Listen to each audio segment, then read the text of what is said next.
এই বক্সের ভিতর সব কিছু রাখতে পারবেন। তো চলুন দেখা যাক বক্সের ভিতর কি কি রয়েছে।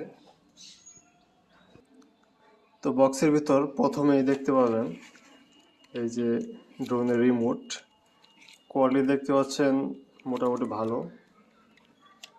এই জায়গায় মোবাইল মাউন্ট করে রাখা যাবে এবং ড্রোনের ক্যামেরা দিয়ে ভিডিও দেখা যাবে। তবে এটা একটি চায়না ড্রোন, এটির দামও মোটামুটি কম।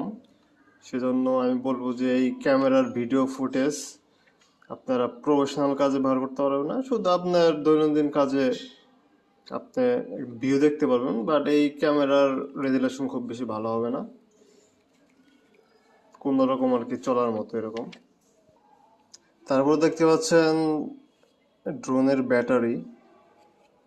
এই ব্যাটারিগুলো ড্রোনে ফিট করতে হবে। তো আমার যে মডেলটা আছে সেটি হলো পাইওয়ার G7 Pro।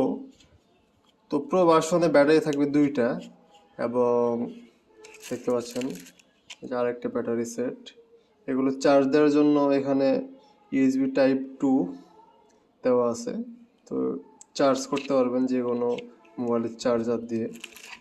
তারপর থাকবে এক্সট্রা এক সেট, মানে 4টা মোটরের জন্য 8টা পাখা থাকবে। হ্যাঁ, সো আরও থাকবে এই যে দেখতে পাচ্ছেন এখানে আছে হলো একটি সেন্সর, যেটি সামনে বাধা থাকলে ড্রোনকে থামিয়ে দিবে। তো কেবল থাকবে আর একটি স্ক্রুড্রাইভার থাকবে ড্রোন যদি কখনো নষ্ট হয় তখন খোলার জন্য। তো এটা একটি বাজেট ফ্রেন্ডলি চায়না ড্রোন।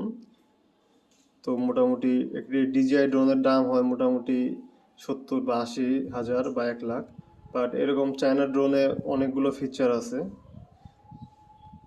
তো এগুলো চায়না হওয়ায় দাম মোটামুটি কম, বাট ফিচারগুলো, সেটআপগুলো, কন্ট্রোলিংগুলো প্রায় সেম। তো এগুলো চালানো শেখার মাধ্যমে DJI ড্রোন আপনারা কন্ট্রোল করতে পারবেন। খুবই ভালো মানের একটি ড্রোন, সবাই ট্রাই করুন।